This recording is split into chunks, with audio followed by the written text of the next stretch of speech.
작년 초에 제가 동문수련회 참여했었는데 그때 동기 목사님 한 분하고 방을 같이 쓴 적이 있었어요. 근데 이분도 그때 막 이제 교회 개척 사역을 이제 시작했어요. 그러니까 뭐 둘 사이에서 할 얘기가 많겠잖아요. 저도 이제 교회를 개척한 지 또 얼마 안 됐으니까. 그래서 저는 이제 우리 교회 이제 정철 영어 성경학교 하고 바이올린 오케스트라 하고 뭐 이런 사역을 이제 하면서 다음 세대들을 키워나가는 이제 이런 얘기를 이제 하니까 이분이 이제 다음 세대를 사역한다고 하니까 저한테 추천한 사역이 메타 인지 학습법이라는 거를 추천하더라고요. 근데 이제 제가 뭐 여력이 안 되니까 귀에 이제 안 들어왔어요. 왜냐하면 아니 지금 하는 것도 지금 이제 간신히 하고 있는데 그것마저 이제 할 수는 없으니까. 근데 이제 이 메타 인지 학습법이 뭐냐면 기존에 이제 교회들이 해왔던 공부방 사역의 일종인데 좀 더 진일보한 거예요. 들어보니까 정말 탁월한 것 같더라고요. 그래서 이제 이분은 지금 자기는 이제 메타 인지 학습법 이제 그걸 가지고 이제 아이들을 좀 케어하고 있다. 이제 그렇게 얘기하더라고요. 그게 뭐냐면 제가 정리하기로는 핵심이 이거예요. 메타 인지 학습법은 자기가 뭘 모르는지를 인지하게 하는 것이 이 학습법의 핵심이에요. 그러니까 사람들이 다 안다고 앉아 있는데 사실은 진짜 알고 있는지 확인을 해보는 거예요. 그러면 알고 있는 것처럼 생각했는데 사실은 모르는 경우가 많아요. 공부를 가르쳐다 보면 어떻게 다 알았어? 확실히 알았지? 그러면 예, 저 이해했어요. 그러면 자, 그럼 이제 네가 한번 설명해봐. 그러면 잠깐만요. 이러면서 이제 애들이 막 버벅대잖아요. 분명히 아는데 이러면서 뭐 그럼 우리는 이제 뭐 이해하겠거냐고 넘어가지만 사실 이 메타인지 학습법에 따르면 그게 안다는 느낌만 갖고 있지 사실은 알지 못한다는 거예요. 문제는 뭐냐? 자기가 그렇게 안다고 해서 넘어갔는데 꼭 어디서 탈이 나느냐면 바로 그 부분에서 탈이 나요. 실수가 나오고. 근데 이제 자기는 여전히 안다고 하니까 배우려 들질 않아요. 넘어가는 거예요. 근데 그런 부분들이 자꾸 쌓이다 보니까 여기도 구멍 저기도 구멍, 거기에다 계속 지식은 더 쌓여가니까 나중에는 모래 위에 쌓은 것처럼 와르르 무너져 버리고 애들이 이제 포기한다는 거예요. 그때서야 나는 몰라 이러면서 제가 무슨 여기서 학습법 강의를 하는 건 아니고요. 오늘 본문에 등장하는 한 사람의 모습이 딱 그렇다는 거예요. 17절 보면 한 사람이 달려와서 예수님 앞에 꿇어 앉아 묻는 장면을 우리가 만나볼 수가 있습니다. 예수님께 나왔다는 점, 그것도 무릎을 꿇는다는 점에서 이 사람의 겸손, 어떤 이 사람의 열심, 열정, 사모함 이런 것들을 우리가 살펴볼 수가 있죠. 마태복음과 누가복음에 보면 동일한 사건이 기록되는데 거기서는 이 사람이 부자일 뿐 아니라 관리, 공무원 이렇게 생각해 볼 수 있겠죠. 관리의 청년이다 이제 그렇게 이야기를 해요. 그러고 보면 좋은 점은 다 가지고 있어요.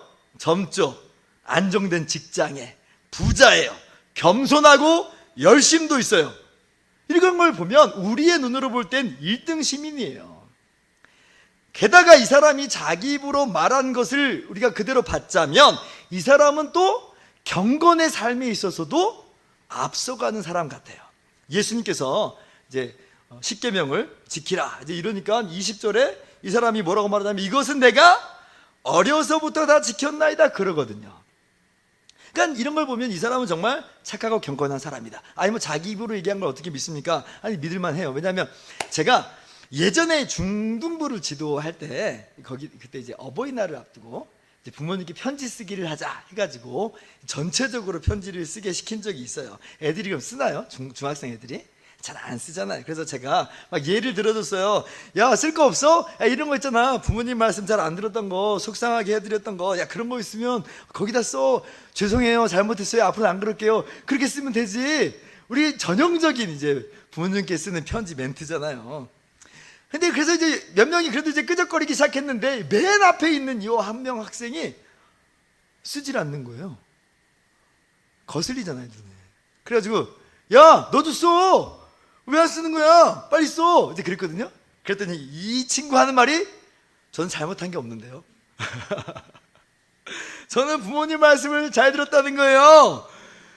완전 의외여서 뭐 이런 놈이 다 있나? 이렇게 생각을 했는데, 근데 제가 그럴 것 같다고 생각을 했어요. 왜냐하면 걔는 진짜 중고등부에서 성실한 애였거든요. 그리고 어머니가 한 얘기를 들었어요. 얘 정말 착하다고. 그러니까 얘는 진짜 있는 대로 얘기한 거예요. 전 잘못한 게 없는데요. 그러니까 이 사람이 지금 나는 다 어려서부터 지켰습니다, 이것을 그냥 뭐 허무맹랑한 이야기로 들을 게 아니고요. 정말 이 사람은 어려서부터 그렇게 계명을 지켰던 아주 경건한 사람이라고 우리가 생각할 수 있어요. 자, 그럼 보세요. 오늘 본문에 이 부자, 청년, 관리, 그리고 경건한 사람, 얼마나 훌륭해요. 이런 사람이 우리 교회에 있다고 생각해 보세요. 그러면 우리 뭐라고 이야기하겠어요? 야, 이 사람은 진짜 우리 교회 자랑이야, 우리 교회 얼굴이야, 엄지척, 막 이렇게 우리가 생각하지 않겠습니까? 그죠? 그런데 우리의 눈으로 볼 때는 정말 그렇게 훌륭한, 가진 스펙이나 어떤 겸손이나 어떤 경건에 있어서 정말 뒤떨어지지 않는, 어쩌면 가장 앞자리에 있는 것 같은 이 사람이지만, 사실 이 사람이 알지 못했던 것 두 가지가 있어요. 자기는 안다고 생각을 한 것처럼 보여요. 그러나 이 사람은 모르고 있어요. 그리고 거기서 탈이 납니다. 이 사람이 첫 번째로 뭘 모르냐면, 예수님이 정말 누구신지를 몰라요. 자, 다시 17절을 보시면, 자, 이 사람이 예수님을 부를 때에 그냥 부르지 않죠? 예수님에 대한 자신의 인식과 평가가 묻어나오는 표현을 쓰는데, 뭐라고 부르냐면 선한 선생님이여 이렇게 불러요. 선하다 이렇게 얘기하는 게 선하다. 선생님이여 그렇게 부른 것 자체가 뭐 인식의 문제점을 드러내는 것은 사실 아닙니다. 제자들조차도 선생님 이렇게 예수님을 부른 적이 있으니까 그게 그렇게 크게 부각되는 건 아니에요. 근데 뭐가 문제냐면, 예수님을 선한 선생님이여 이렇게 부르는 게 문제예요. 목사님, 그러면 예수님이 악한 분 아니지 않습니까? 선한 분을 선하다고 하는데 뭐가 문제입니까? 예, 맞아요. 예수님은 선하신 분이에요. 그걸 가지고 말씀드리는 게 아니에요. 그런데 지금 이 사람이 예수님을 선하다라고 하는 것이 문제라고 말씀드리는 이유는 뭐냐면, 그 배경 속에, 그러한 인식 속에 뭐가 들어가 있냐면, 사람이 선할 수 있다라고 하는 인식을 이 사람이 갖고 있다는 게 문제예요. 이 사람은 이 사람이 자기의 선행으로 영생을 얻을 수 있다라고 생각하면서, 그러면서 예수님을 향해서 선한 선생님이여 이렇게 이야기하는 거예요. 지금 이 사람이 예수님이 하나님이신 줄을 아나요? 몰라요. 그저 한 사람으로 보고 있어요. 그냥 우리하고 똑같은 사람인데, 자기가 볼 때는 너무나 귀감이 되고 같은 사람으로서 너무 앞서가는 그런 사람으로 본 거예요. 그래서 저 사람 정도면 영생을 얻을 수 있을 거라고 생각을 하고, 저 사람 정도면 영생에 도달할 것이라고 생각한 거예요. 그래서 예수님을 선한 선생님이여 라고 부르면서 나온 거예요. 그러면서 묻는 게 뭐예요? 내가 무엇을 하여야 영생을 얻으리까? 이게 무슨 말이냐면, 예수님 정도면 지금 내가 볼 때는 이분 정도, 이 사람 정도면 충분히 영생에 들어갈 수 있을 것 같은데, 나도 그 길을, 그 방법을 알려달라고 나온 거예요. 알고 있는 것 같아 보였지만 사실 이 사람이 알지 못한 거죠. 뭘요? 예수님이 어떤 분인지를 알지 못했어요. 18절 보니까, 그래서 예수님께서 이렇게 말씀하세요. 같이 읽어보시죠. 시작. 예수께서 이르시되 내가 어찌하여 나를 선하다 일컫느냐? 하나님 한 분 외에는 선한 이가 없느니라. 이 말은 예수님께서 사실 나도 선하지 않아 그렇게 말씀하시는 게 아니에요. 예수님께서 직접 말씀하신 적이 있어요. 요한복음 8장 46절 보면, 너희 중에 누가 나를 죄로 책잡겠느냐? 예수님은 죄가 없으시다는 것을 직접 이야기하셨어요. 히브리서 4장 15절은 그대로 받아서 예수님에 대해서 말씀하시기를, 우리에게 있는 대제사장은 우리의 연약함을 동정하지 못하실 리가 아니요 모든 일에 우리와 똑같이 시험을 받으시니로되 죄는 없으시니라. 그렇기 때문에 지금 예수님이 지금 말씀하신 것은 나도 선하지 않다 이런 말이 아니라, 네가 나를 하나님이 아니라 그저 한 사람으로 보고 있는데, 그래서 너의 생각 이면에는 사람도 선할 수 있다, 선하다라고 일컬음 받을 수 있다라고 생각하는데 그거 아니다라는 거예요. 그거 아니다. 사람은 누구도 선하지 않다. 오직 하나님만이 선하시다라고 말씀하신 거죠. 자, 이 정도 말씀하셨으면 이 사람이 이제 두 가지를 깨달아야죠. 먼저는 예수님이 어떤 분인지를 깨달아야 돼요. 왜요? 선한 분은 오직 하나님밖에 없다고 하니까, 그래도 예수님은 선하다라고 고백한다면 이것은 예수님은 하나님입니다라고 고백하는 그런 고백이 될 수 있어요. 그래도 당신은 선하십니다라고 하는 것은 그래도 예수님 그러면 당신은 하나님이십니다 이런 거예요. 만약에 정말 하나님만이 선하다는 그 말을 그대로 받는다면 정말 그래? 하나님만이 선해? 그럼 예수님도 선하지 않는 거야? 그러면 빨리 집에 가서 발 닦고 자야죠. 왜냐하면 하나님만이 선하시다고 하는데 예수라는 이 사람에게서 뭐 들을 게 있겠어요? 예수님도 선하지 않으면 들을 게 없는 거예요. 근데 이 사람은 아직 이도저도 지금 아니에요. 예수님에 대한 고백이 분명하지 않아요. 그리고 또 뭘 깨달아야 되냐면, 자, 예수님 말씀 그대로 하나님 앞에서 선한 사람은 없구나. 그렇다면 어떤 생각을 가져야 되냐면, 그렇다면 내가 무슨 선행을 해서 구원받는다는 생각이 얼마나 어리석은 생각인지, 자기가 나온 질문, 내가 무엇을 하여야 영생을 얻을 수 있습니까? 라는 생각이 얼마나 허망한 생각인지를 발견해야죠. 만약에 그렇게 생각하지 않았다면, 나는 그래도 사람이 자기 선행으로 그래도 천국할 수 있다라고 그래도 생각을 한다면 빨리 또 집에 가서 발 닦고 자야죠. 왜냐하면 예수님 말씀에 동의하지 않는다는 거잖아요. 그러니까 예수님하고 더 얘기해봐서 무슨 대답이 나오겠어요. 돌아가야 되는데 이 사람은 이도저도 아닌 거예요. 자, 저도 한번 여러분에게 여쭤보겠습니다. 하나님 앞에서 선한 사람이 있습니까? 하나님 수준에 맞는 선한 사람이 있습니까? 정확하게 알고 정확하게 대답을 해야 돼요. 안다고 생각했는데 실제로는 대답 못할 수 있어요. 이 사람이 바로 이 부분 확실하게 알아야 했지만 깨닫지 못함으로 두 번째 자신의 무지를 드러내요. 이 사람이 또 뭘 모르냐면 하나님의 계명의 참뜻을 몰라요. 자, 19절에 보면 예수님께서 이 사람에게, 그래서 내가 계명을 안 하니 살인하지 말라, 간음하지 말라, 도둑질하지 말라, 거짓 증거하지 말라, 속여 빼앗지 말라, 내 부모를 공경하라 하였느니라, 이렇게 말씀하세요. 이게 10계명에 나오는 거예요. 5계명에서 10번째 계명에 해당되는 말씀이잖아요. 이게 지금 예수님께서 이 사람에게 이 말씀들을 다 지켜 행하면 영생을 얻을 것이야 라는 의도에서 말씀하신 것이 아니에요. 사람이 선할 수 있는지 없는지, 지금 너가 선한지 아닌지를 정확히 알라는 그런 의미에서 이 말씀을 지금 하시는 거예요. 지금 이 사람이 정확히 알지를 못하니까 이 계명을 다 지켜라 이렇게 나와요. 근데 이 사람이 뭐라고 대답하냐면, 그러면 우리 같으면 아이고 나는 죄인이네요, 나는 이거 지킬 수 있는 능력이 자신이 없네요, 이렇게 나오겠는데, 근데 이 사람은 아까 처음에 이야기했듯이 나름대로 경건하게 살았다고 그랬죠. 그래서 20절에 뭐라고 대답하냐면, 선생님이요 이것들은 내가 다 어려서부터 지켰나이다, 그거 다 내가 한 건데요, 이렇게 지금 나온 거예요.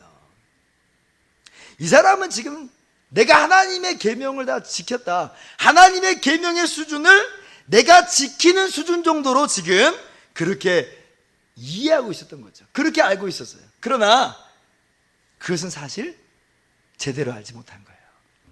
그래서 예수님께서 그 부분을 정확하게 다시 한번 짚어주세요. 21절 보시면, 자, 예수께서 그를 보시고 사랑하사 이르시되 내게 아직 한 가지 부족한 것이 있으니 가서 내게 있는 것을 다 팔아 가난한 자들에게 주라, 그리하면 하늘에서 보화가 내게 있으리라, 이렇게 말씀하세요.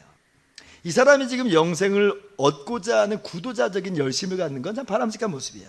지금까지 계명을 지켜왔고 지키고자 했던 지난 날들의 모습, 정말 좋은 태도예요. 그것 가지고 뭐라고 하는 건 아니에요. 그건 정말 칭찬받을 모습이고, 그래서 예수님께서 그를 보시고 사랑하사 라고 이야기하시는 것은 그런 측면들이 있어요. 그러나 주님께서는 그럴지라도 그러한 모습들이, 그런 구도자적인 열심, 지난날의 모든 어떻게 보면 경건의 모습들이 영생 얻을 만한 그러한 것은 아니라고 말하고 있는 거예요. 오히려 계명을 지켰다고 지금 생각하는 이 사람의 자기의 의로움, 이걸 깨트리시는 거예요. 그래서 말씀하시는 것이 너의 재산을 다 팔아 가난한 자들에게 나눠주라 하는 거예요. 네가 계명 다 지켰다고? 정말 그럴까? 라고 이야기하시는 거죠. 이것이 지금까지 지켜왔던 계명들의 플러스 1 하나 더해라 이런 뜻이 아니고, 정말 너가 지켰다고 하는 그 계명의 핵심을 네가 아느냐? 그리고 그런 의미에서 정말 계명을 지켰느냐라고 물어보는 거예요. 10계명이 10가지 계명이잖아요. 첫 번째 계명부터 네 번째 계명은 대신 계명, 하나님을 향한 계명이에요. 그리고 5계명부터 10번째 계명까지는 대인계명, 즉 사람을 향한, 사람에게 대한 계명이에요. 그래서 예수님께서는 이 10계명을 이 두 가지로 줄여서 요약해서 말씀하시죠. 내 마음을 다하고, 첫째는 이것이니 내 마음을 다하고 목숨을 다하고 뜻을 다하고 힘을 다하여 주 너의 하나님을 사랑하라 하신 것이요, 1계명부터 4계명까지 요약해가지고 하나님을 사랑하라, 너의 목숨을 다해서 하나님을 사랑하라 이렇게 말씀하세요. 그리고 나머지 5계명부터 10번째 계명은 이렇게 요약할 수 있는데, 31절 같이요, 시작. 둘째는 이것이니 내 이웃을 내 자신과 같이 사랑하라 하신 것이라, 이보다 더 큰 계명이 없느니라. 주님께서는 그래서 계명 하나하나를 말씀하신 것이 아니라 그 조항 너머에 있는 그 핵심, 그것을 이야기하고 계신 거예요.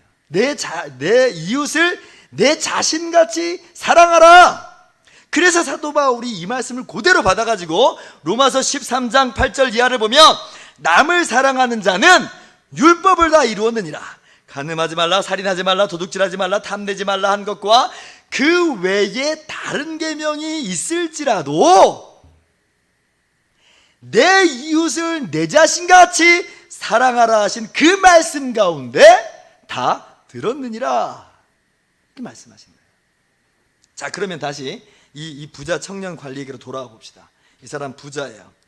근데 그 주변에 가난한 사람 없겠어요? 있겠죠. 잠시만 눈을 들어보면 아마 구석구석에 가난하고 불쌍하고 억눌린 사람들이 있을 거예요. 예를 들면 지금 저기 부모님을 일찍 여의고 구걸하고 있는 한 아이를 볼 수 있겠어요. 그럼 그 사람은 누구예요? 나의 이웃이에요? 나의 이웃이에요. 그런데 자, 너의 이웃을 내 자신같이 사랑하라 말씀하세요. 그러면 그 사람에게 어떻게 해야 되는 거예요? 이해가 지금 되세요? 여러분, 배가 고프시면 어떻게 합니까? 지금 먹을 거 어떻게 사오든지 구하든지 내 자신을 먹을 것으로 채우지 않겠어요? 자, 그러면 지금 저렇게 먹을 것이 없어서 구걸하고 있는 사람이 바로 나라고 한다면, 정말 내 자신처럼 생각한다면 나에게 있는 것을 그에게 나눠줄 수 있어야죠. 그것이 내 자신같이 사랑하라라는 말 아니겠어요? 자, 저기에는 지금 가난한 과부가 있다고 생각을 해보세요. 먹고 사는 문제 때문에 힘들게 일하다가 그만 병이 들었어요. 이 사람은 그럼 누구예요? 내 이웃이에요? 맞아요. 그럼 누구란 얘기예요? 나요, 나. 여러분, 내가 만약 병 들었으면 우리 자신에게 어떻게 해주겠어요? 자, 여러분에게 100억이 있어요. 항상 우리 예를 들기를 100억. 우리는 100억 단위로 예를 듭니다. 자, 100억이 있어요. 근데 자, 내가 신장이 망가졌어요. 인공신장을 달아야 되는데 인공신장이 한 10억 정도 한대요. 와우, 비싸다, 세상에. 그런데 나한테 100억이 있으므로 이게 10억짜리 어떻게 할까요? 너무 비싸서 달지 말까요? 어떻게 하시겠어요? 당연히 달아야 돼. 내 몸뚱아리가 더 중요한 거 아니에요? 이게 정말 나라면 나는 지금 내 신장을 100억, 10억 주고서 다는 거예요. 이게 지금 무슨 말인지 알겠어요? 이 가난한 과부가 만약 병들어서 힘들어하고 있다면, 그 사람을 정말 나 자신같이 사랑한다고 한다면 내 자신에게 아낌없이 그렇게 베푸는 것처럼 그 사람에게 베풀어야 되는 거예요. 이게 진짜 내 이웃을 내 자신같이 사랑하라라고 하는 거예요. 네가 정말 계명을 다 지켰다고? 내 이웃을 내 자신같이 사랑하라고 하는 이 계명을 네가 핵심을 아느냐? 그런 의미에서 넌 지금 지켰다고 말할 수 있겠느냐? 지금 이제 이 예수님께서는 이 사람에게 하나님의 계명을 똑바로 좀 보게끔 하는 거예요. 안다고 생각하는 그 계명을 정확하게 보게 하심으로 자기 자신을 똑바로 보게 하는 거예요. 나는 지금 다 지켰습니다. 그렇게 알고 있었는데 사실은 모르고 있는 거죠. 나는 안 지키고 있었던 거예요. 그래서 다 팔아서 나눠주라 하니까 내 자신 같으면 그렇게 아낌없이 나눠줄 판인데 이 사람은 그렇게 못해요. 즉, 이 사람은 자기 자신을 잘 몰랐던 거예요. 계명도 모르고 자기 자신도 잘 모르고. 그러니 이 사람이 이제 해답을 얻지를 못한 거죠. 어떻게 하면 영생을 얻을 수 있습니까? 라는 이 질문에 대해 정확한 답을 이 사람은 이 안에서는 구할 수가 없는 거예요. 주님께서 어떻게 하면 영생을 얻을 수 있습니까? 할 때 이제 정확히 대답을 하십니다. 뭐라고 말씀하세요? 나를 따르라. 어떻게 그러면 사람이 영생을 얻을 수 있습니까? 라고 할 때 주님의 대답은 명백해요. 나를 따르라요. 나를 따르라. 지금 네가 가지고 있는 건, 네가 쌓아 올린 건, 너 자신의 경건, 너 자신의 의로움, 그것으로는 구원받을 수 없어. 너는 지금 사람이 선할 수 있다고 생각을 하고 그 정도 선하면 구원받을 거라고 생각하고 나도 그 정도 가까이 언저리에 도달한 것처럼 생각을 해왔지만 그것으로는 절대로 구원받을 수 없어 라고 주님께서 말씀하시면서 나를 따르라, 예수님으로 말미암지 않고는 절대로 하나님께로 갈 수 없어 라고 하는 것이 주님의 대답이에요. 제자들이 처음에는 이 젊은 부자 관리를 정말 대단하게 여겼어요. 그래서 이 사람 정도면 천국에 갈 수 있을 거라고 생각을 했나 봐요. 왜 겸손하고도 경건하기까지 하니까. 그런데 예수님께서 이 사람이 그냥 돌아가 버리니까 이 사람이 천국 일순인 줄 알았는데 예수님께서 부자가 천국에 갈 수 없다고 라고 하시니까 놀라면서 하는 말이에요. 누가 그러면 구원을 얻을 수 있는 것인가? 이렇게 물어봐요. 제자들이 생각할 때는 이 사람이야말로 천국 문이 열리면 1순위로 들어갈 거라고 생각을 했는데 이 사람도 아니라고 하니까 아니 그러면 누가 천국에 갈 수 있는 거야? 아니 이 사람보다 한참 못한 우리들은 이야 도저히 천국에 갈 수 없겠구나 이렇게 생각을 했겠죠. 근데 그때 예수님께서 뭐라고 말씀하세요? 27절이에요. 같이 한번 읽어봅시다. 시작. 예수께서 그들을 보시며 이르시되 사람으로는 할 수 없으되 하나님으로서는 그렇지 아니하니 하나님으로서는 다 하실 수 있느니라. 아멘. 이게 무슨 말이에요? 사람은 할 수가 없어요. 사람은 하나님의 수준의 의에 도달할 수가 없어요. 제 아무리 경건한 사람이라고 해도 그것은 하나님께 아무것도 아닌 거예요. 스스로 구원을 이룰 수 없고 얻을 수 없어요. 그러나 하나님은 하실 수 있다. 하나님은 하실 수 있다. 어떻게 해요? 하나님이신 예수님이 친히 이 땅에 오셔서 죄인들을 대신해서 하나님의 모든 저주를, 심판을 다 받으시잖아요. 그렇게 하나님의 의를 만족시키심으로 죄인들을 구원하시는 거예요. 여기에는 우리가 보태거나 할 만한 게 아무것도 없어요. 할 수 있는 게 없어요. 하나님이 하시는 거예요. 하나님이신 예수님이 그냥 하시는 거예요. 우리는 그냥 받는 거지 우리가 뭔가 해서 받아내는 것이 아니라는 거예요. 하나님께서는 그러므로 예수님을 믿는 자들에게 그렇게 자신의 의와 경건을 내려놓고 그렇게 자기를 부인하고 오직 예수님만 의지하는 사람, 오직 그렇게 예수님을 따르는 사람, 오직 그렇게 예수님 믿는 사람, 그 사람에게 이 선물, 구원의 선물, 영생의 선물을 주시는 거죠. 그가 아무리 죄인이라 할지라도 그렇게 자신을 내려놓고 주님을 믿는다면, 주님만 따른다면, 주님만 붙잡고 있다면 그는 구원을 받는다. 여러분 다 버리세요. 다 버리세요. 다 버리라고 하니까 진짜 뭐 집도 버리고 뭐 땅도 버리고 다 그런 얘기가 아니고요. 여러분이 지금 붙잡고 있는 여러분의 의로움, 여러분의 경건, 여러분의 선행, 그래도 나는 다른 사람하고 달라 라고 하는 어떤 그런 자랑들, 그런 것들 다 버리세요. 그런 것들은 우리가 의지할 조건들이 될 수가 없어요. 그것들은 우리를 하나님 앞에 세우지를 못해요. 여러분, 그렇게 살지 말라는 이야기는 아닙니다. 그렇게 그 얘기가 지금 아니에요. 그렇게 살아야 되지만 이 정도 했으니까 하나님이 조금 봐주실까? 라고 하는 생각을 버리라는 거예요. 하나님은 그래서 봐주는 게 아니에요. 오히려 그런 모든 생각들은 하나님을 의지하지 못하게 하는 걸림돌들이 돼요.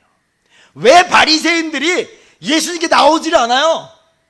자기가 지금 율법적으로는 어떤 외형적인 모습으로는 나 하나님 믿고 잘 따라가고 있단 말이에요. 근데 이런 거 다 아니라고 하니까 예수님을 인정할 수가 없는 거예요. 자기 거를 여전히 붙잡고 있거든요. 영적인 교만이에요. 그런 것들로는 천국문이 단 1cm도 열리지 않습니다. 사람이 어떻게 해야 영생을 얻으리까? 어떻게 해서 얻을 수가 없는 거예요. 제자들이 어렴풋이 이것을 깨닫죠. 어렴풋이 깨달았어요. 이 말씀을 듣고. 그래서 우리가 모든 것을 버리고 주님을 따랐나이다 그래요. 자신들이 죄인인 줄 알았어요. 베드로가 처음 예수님을 만났을 때 누가복음 5장 8절에 뭐라고 고백하냐면요, 나는 죄인이로소이다 그랬고, 나는 죄인이로소이다. 그리고 모든 거 버리고 주님을 따라요. 세리 마태가 주님을 따르죠? 아니, 마태는 두말할 나위 없이 죄인이에요. 세리잖아요. 남들이 보기에도, 자기가 보기에도 죄인이에요. 근데 주님을 따라요. 모든 것을 버리고 주님을 따른다는 것은 구원받기 위한 어떤 또 다른 행위와 조건을 말하는 게 아니에요. 내가 붙잡고 있는 것, 내가 의지하는 것, 그거 다 아닙니다. 그거 다 아닙니다.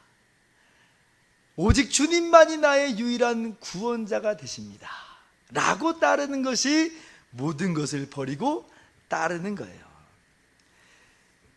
나중에 베드로도 부인 데리고 함께 사역합니다. 뭐 이렇게 부인 버리고 뭐 가정 다 버리고 그렇게 생각하실 필요는 없으세요. 그리고 예수님 믿는 다른 사람들 보세요. 다 집 있고 땅 있고 다 가정 있고 그렇게 살아요. 그럼 그 사람 다 안 버린 거예요? 그런 얘기가 아니에요. 오늘 말씀은 그런 얘기가 아니에요. 29절에 나오는 이 말씀, 나와 복음을 위해 모든 것을 버린 사람이라는 말은 비유적인 표현이에요. 오직 주님만 사랑하는 사람, 오직 주님만 의지하는 사람, 오직 주님만 믿는 사람, 그 어떤 것으로도 주님 포기하지 않는 바로 그 사람, 그렇게 주님을 따르는 바로 그 사람이 모든 것을 버린 사람이에요. 그 사람에게 바로 영생이 선물로 주어지는 겁니다. 30절 보니까 이런 사람은 내세계 영생을 얻지 못할 자가 없느니라. 오늘 부자 청년이 얻고자 했던 답이 여기 나왔어요. 어떻게 해야 영생을 얻을 수 있습니까? 어떻게 할 수 없다. 너희는 어떻게 할 수 없다. 오직 예수님 믿고 예수님 따르는 것 외에는. 그리고 예수님을 믿는 사람, 그렇게 예수님만 의지하는 사람에게는 내세의 영생을 얻지 못할 자가 없느니라 믿으시기 바랍니다. 오늘 이것이 핵심이에요. 같은 맥락에서 우리가 앞서 읽었던 14절, 15절도 그렇게 이해할 수 있죠. 하나님의 나라는 어린아이 같은 사람의 것이래요. 14절 보니까 그렇죠? 15절 보니까 어린아이같이 받들지 않는 사람은 결코 그곳에 들어가지 못하리라 그래요. 이게 무슨 말이에요? 어린아이가 뭐 대단한 경건과 업적을 뭐 남기겠어요? 도리어 제자들이 지금 데리고 오지 말라고 할 정도로 쓸모없고 쓸데없고 뭐 할 수 없는 그런 존재들이에요. 맞아요. 그런데 하나님의 나라가 바로 그런 사람들 것이래요. 이게 무슨 얘기예요? 무슨 얘기예요? 같은 이야기예요. 사람의 힘으로는 구원 얻는 것이 아니라는 얘기예요. 나는 죄인입니다. 나는 어린아이입니다. 내가 할 수 있는 것은 아무것도 없습니다 하고 주님을 믿는 사람에게 바로 그가 천국에 들어간다고 하시는 그 말씀이 또 어린아이 비유, 어린아이의 얘기하시는 말씀이에요. 이 말씀 마치겠습니다. 사랑하는 성도 여러분, 우리는 제대로 정확히 알아야 돼요. 예수님은 어떤 분이신가? 사람이 과연 하나님 수준에 맞는 선을 단 1%라도 가질 수 있는가? 나는 어떤 존재인가? 나는 지금 어떤 수준인가? 이 질문들에 두리뭉실하게 대답하시면, 이 질문에 대답을 제대로 할 수가 없으면 어쩌면 그 사람은 오늘 이 부자 청년 관리와 똑같은 상태예요. 그러나 반대로 이 질문에 정확하게 대답을 하는 사람은 그 사람이 진짜 예수님을 믿는 사람이에요. 우리가 다 믿는다라고 말하는 것처럼 보여도 정말 들여다보면 정말 믿고 있습니까? 라고 물어보면 실제로 안 그럴 수도 있어요. 여러분, 오늘 이 대답에 정확한 이 질문에 정확한 대답을 하실 수 있기 바랍니다. 예수님은 누구십니까? 하나님 수준에 우리가 걸맞는 선행을 0.1%라도 우리가 할 수 있습니까? 나는 어떤 존재입니까? 여러분의 모든 자랑과 소위 경건들, 여러분의 의, 여러분의 대단함 다 내려놓으세요. 자기를 부인하고 그렇게 자기 십자가를 지고 주님을 따르세요. 이것이야말로 구원받는 유일한 길이라는 것 깨달으면서 오늘도 그렇게 주님 믿음으로 살아가는 저와 여러분 모두에게 주님의 이름으로 축원합니다.